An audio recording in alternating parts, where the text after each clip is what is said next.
Hi friends, welcome to my YouTube channel. I hope you all have completed the task that I gave you in the last exercise. The task is very important before moving forward. So if you have not finished it yet, please do the fast and then come to this exercise. Now in today's exercise, we are going to create this page step by step and also many things to learn. So stay tuned and have some fun learning experience. So in the last exercise I have created this sketch. I generally create the sketch and extract the things, and I already teach you how to extract a single entity from a sketch. Click on any entity, then right click, then you will get this parent children menu, and click on that parent children, you will get another dialog box. So in this way you can get the history, and this is very important technique.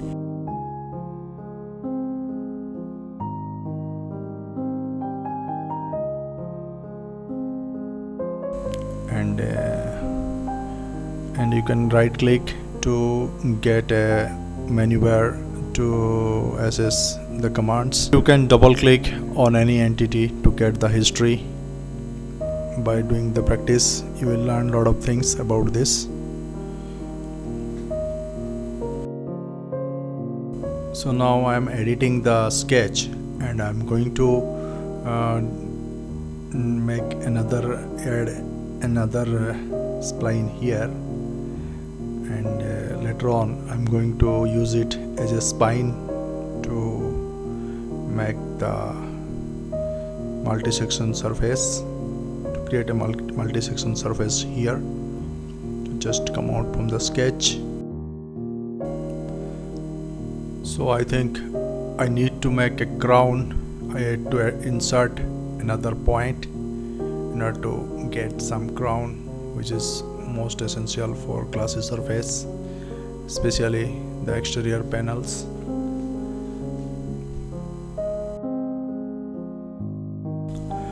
Here I am going to use a multi-section surface command.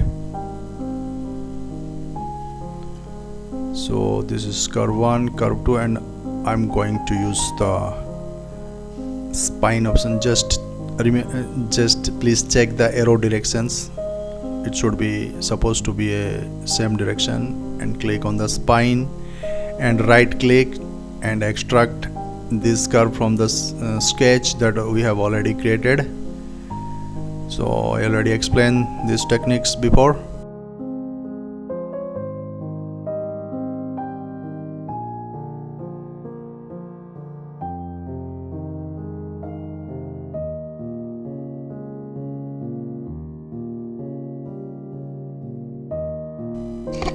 So I need this side to be extended a little.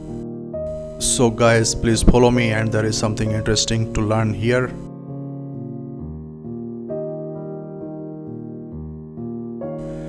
Right click on this highlighted curve, and you will get this menu bar where you have to click.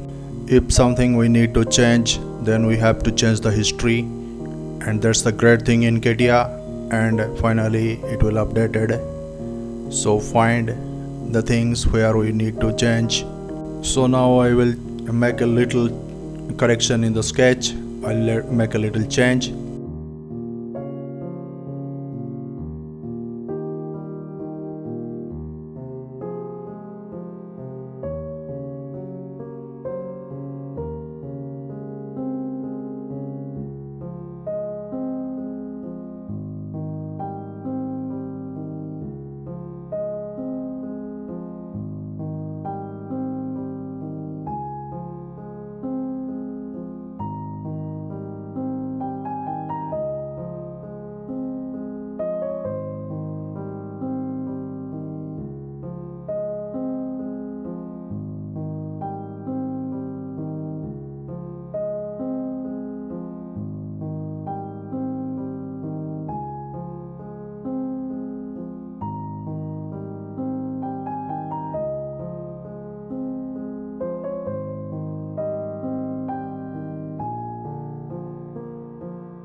So one thing you have to notice that the sketch is in a bottom plane, and I have extracted the curve. Then I will translate it in some Z direction so that I could get the sweep in a proper position.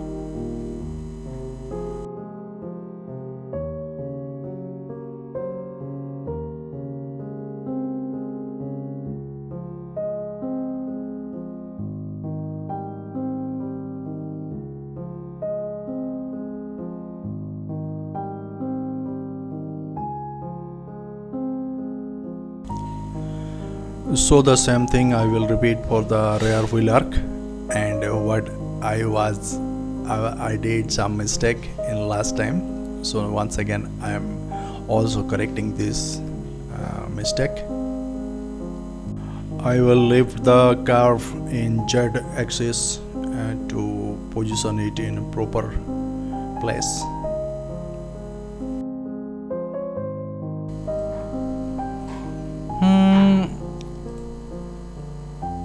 I think I will create another profile for the wheel arc, for the front wheel arc, but I think I should not make it again. I should copy the last one for the rear wheel arc. I'll copy the sketch, copy and paste here in this plane, copy and paste, so that, but unfortunately it's not working, and I need to create a plane, I think. So I will offset the plane just little forward direction, just nearest to the front image reference, just little forward. Then I will copy the curve again and paste it. Yeah, in this way I do not need to make a sketch again. I just little move this spline just little, so my profile, sweep profile is ready.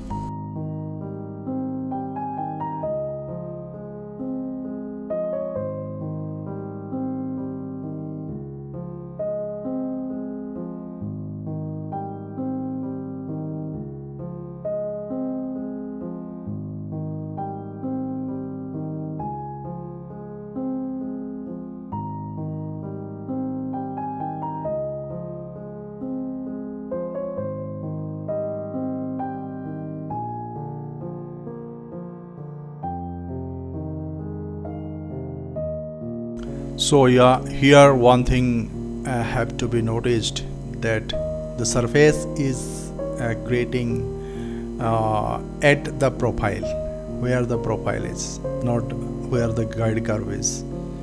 So just remember, the surface will be created where the profile will be, and wherever the guide curve is does not matter, it will take the same curve.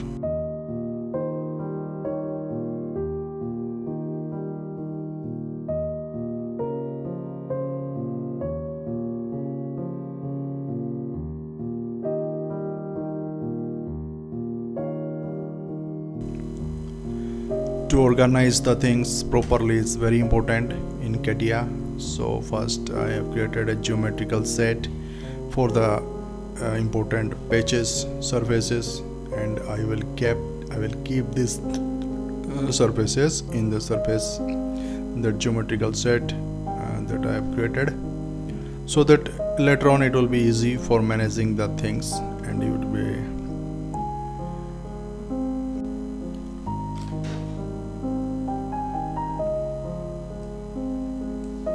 so I am creating a plane, and because now I am no more going to use the sketch from where I have been taking reference since long time. I want to create a fresh sketch for the wheel arc profiles, so that will be easy for manage. It is up to you. I don't want to extract the things and need to be updated the entities again and again, so I'm creating something new because I'm still I have been maintaining the history. I've not made so that is the reason it's taking up. It's always update whenever I change the sketch, and which I don't like much. Actually, it is not always possible to create such kind of profiles in a single spline. So I divide it into 3 parts. From the 3 parts I always make 2 splines and connect and join them through a connecting curve, and we can get the shape by manipulating the tension of the connecting curve. So in this way we could achieve this kind of profile. You need to do some R&D, do some research on it to how to get the exact profile. So finally you will achieve what you are expecting.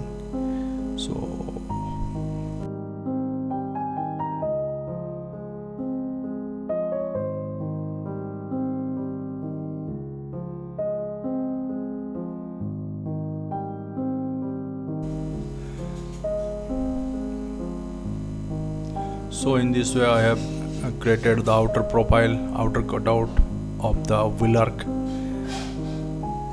and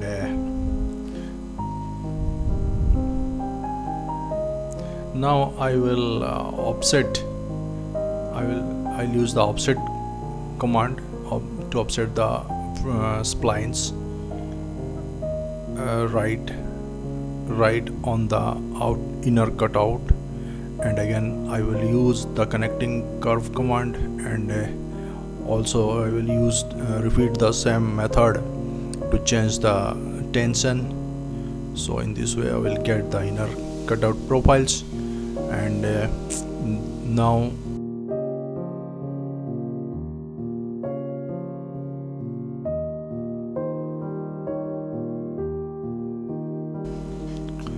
so I am not going to use a separate sketch for the rear wheel arc cutouts, and I will use the same profile, and I will use the same sketch and use some translate definition option to move, and I will move the splines little bit. So little smart work you have to do here, no need to do any hard work.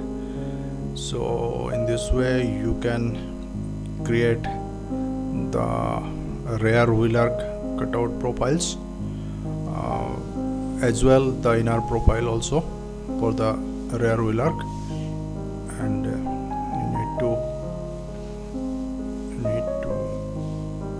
offset a little bit, again offset this spline,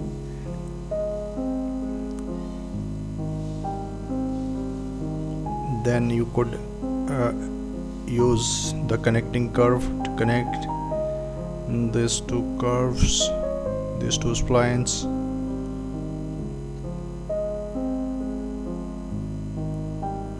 So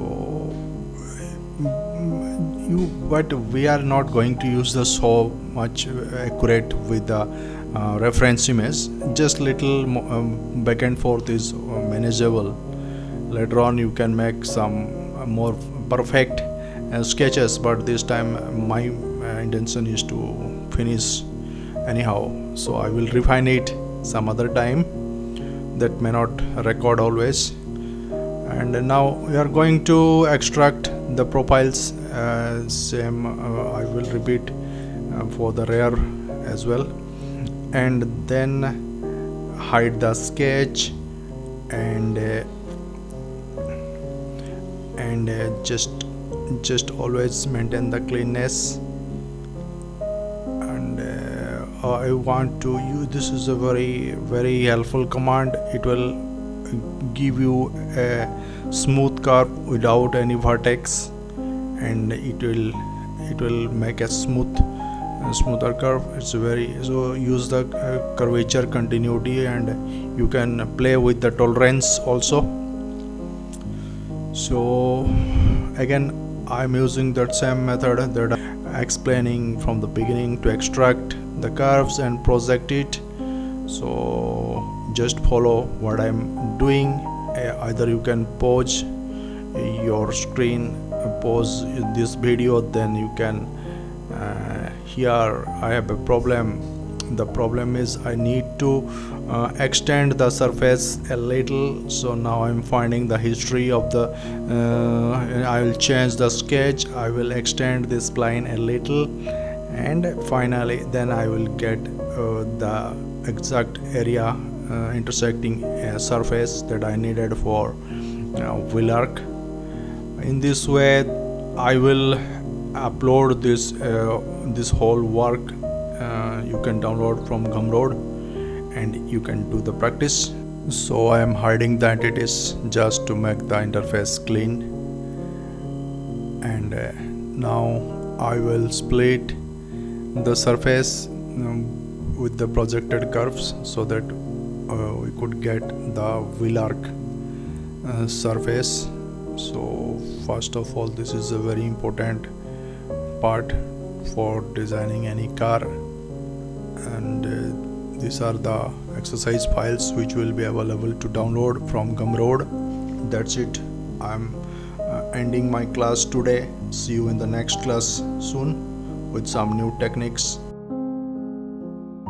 I have worked really hard to design this training for you. Your small support will truly motivate me to bring more valuable and helpful training videos in future.